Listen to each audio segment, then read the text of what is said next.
We interrupt your regular scheduled programming to bring you this announcement. Unfortunately, I come to you with bad news today that yesterday, Her Majesty, Queen Elizabeth II, has passed on. I want to thank you very much for joining me for Soapbox Daily today for episode 40. I'm your host, Matt Morgan, and today we're going to give a little bit of a tribute to Her Majesty Queen Elizabeth II and the wonder that is her, talk a little bit about what it means to be royal, and our subject today being, how does someone become royalty? We're going to touch on this and of course honor this woman a little more, but unfortunately this is the news in the world that we're in today. But let's remember her and honor her as we did during her time. Today, we're going to recognize a few things. So let's get into this today. I don't know how long this is going to be because it's been kind of a shake-up for me, especially with my British heritage. It's something that weighs heavy, and I was originally going to go with something different today, but I know it's Friday, and I'm going to start off with, of course, hey, TGIF, I hope you are having a good Friday. And also, how is your integrity today? And lastly, before we get into everything else, please check out getoffmysoapbox.com and also on Twitter at Soapbox. Please leave your feedback and comments there. On with this, it's been a very surreal situation for me. Real surreal. It's hard to comprehend. It's hard to, you knew it was coming. She was 96 years old. You knew it was coming. It's just hard to wrap your head around. So I want to start before we get into honoring Her Majesty on a few things. And this is how the question is today with today's topic is, how does someone become royalty? Let's look into some definitions and origins and, to get a little better idea. Let's just explain it, sum it up. Basically, royalty started because way back when, in medieval times, there'd be landowners that would own lands and would require more lands and eventually deem themselves as being royalty of those lands. More and more lands get merged into each other, but there is a warring factor, there's an honor factor, there's a whole building block of a heritage, a lineage that goes back centuries of deeds and war and honor and everything else that's there. There is a history. There is a defined history with the progression of society. Royals were there. They were defending their people, providing for their people, doing everything. And the romanticized version of royalty is, yes, the true leaders that succeeded were the ones that were good to their people and earned the title of being royal because of their honor, which they had. And moving forward, we're talking dates back even this.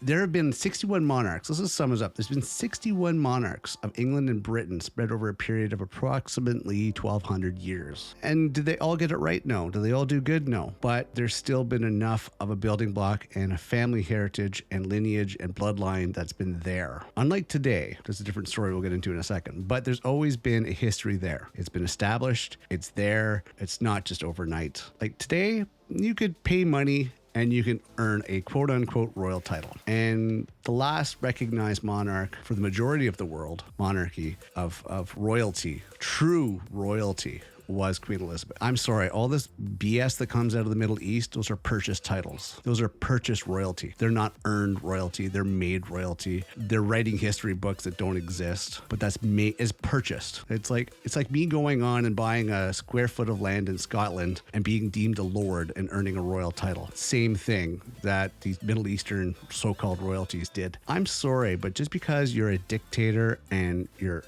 living off the backs of your people and you control the military and all that does not make you royalty. Royalty is beyond just being at the top of the pyramid. Royalty is earning it. Blood, sweat, tears, commitment to your people, commitment to your lands, commitment to your country that you rule. That is royalty. In my opinion, unless I see any other shining examples, the last royalty we just lost yesterday. And let's get into this. I'm going to give you some interesting history on Queen Elizabeth, our last recognized true honorable monarch. Queen Elizabeth was crowned on 2nd of June of 1953 at Westminster Abbey. Sorry about my pronunciation on that. More than a year after her accession. She has accomplished so much stuff in her life that I don't think people really realize, but she was definitely a shining example of what royalty is. Let's just go with some things that you probably didn't know. One, she was the oldest queen, the oldest reigning queen. She had the longest record, longest term, longest commitment, life commitment to her position as royalty, as a queen. I mean, other than her age, she was also the longest reigning British monarch. She reigned longer than anybody else did. She's featured on the most currencies. She is the wealthiest monarch, believe it or not, the wealthiest monarch. I mean, you quote these numbers, you're like, oh, that's not really rich. Well, it's not always about money, dollars and cents. It's also about the respect and honor that people have for you. Olympic record. She was the only individual to officially open the Summer Olympic Games more than once in 1976. And 36 later in the 2012. Longest royal marriage. She was married, like for a long time. They were husband and wife for 74 years until Philip's passing in 2021.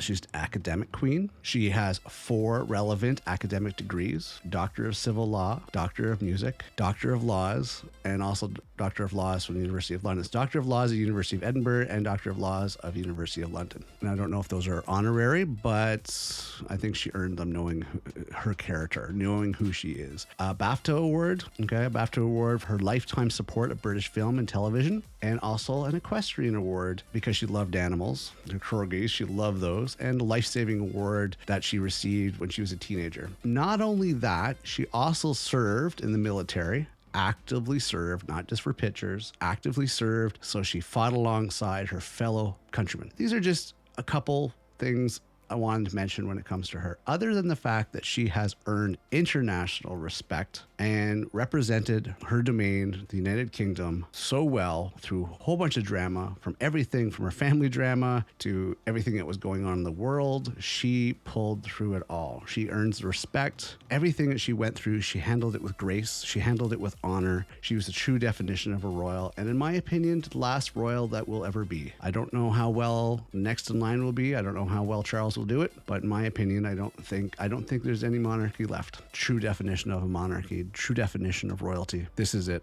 I mean, I can go out and purchase a title tomorrow, but that doesn't make me royalty. That just means I got a piece of paper, or I've declared myself because I have a ton of money that I'm trying to convince people or scare them into believing that I'm royalty, like some places do. You know what the difference is between that other stuff and Her Majesty is Queen Elizabeth earned her respect from her people, and she did it well. You will be missed, Her Majesty. You will be missed. My family, definitely, indeed. People I know, but you've ruled for a long time. You've done it well. You will be remembered. You will be missed. And hey, you know what? Look into some history. Don't get me wrong. Not everybody has the best of histories, but I cannot find a fault with Queen Elizabeth. She did it well, and she's a shining example. She earned her position as a true royal. And rest in peace. Rest in peace. You earned it. Take your time off. Be up there with Philip. You will be never forgotten. All right. So that's our show for today. I'm sorry it's a little bit on the downer side, but I feel it was time to recognize. I know we went into overtime on this, but she was an amazing, amazing woman, an amazing position that she was in, lifelong commitment to her people, and she didn't ask for much in return. And honestly, you couldn't ask for more. She's this shining example and role model that everybody should look up to. All right, so I'm going to wrap it up for today. As I said, it's been a rough week for me between last week and this week, and I also had another emergency this morning that I had to deal with, so it's just been a really trying time. But hey, pulled through it, onwards and upwards. I hope you have an amazing Friday. I hope you have an amazing weekend. Life's going to get better. The world's going to get better. We just have to, please do, keep your integrity in touch. Keep on top of it. Be the best you can be. Be the change the world needs. Look at Queen Elizabeth and the examples that she gave. Do the right thing. Do the good thing. Do the honorable thing. All right. I'm your host, Mad Morgan. Take care of yourself, and happy Friday. I will see you on Monday. Have yourself a great weekend, and I'll see you next episode. Bye for now.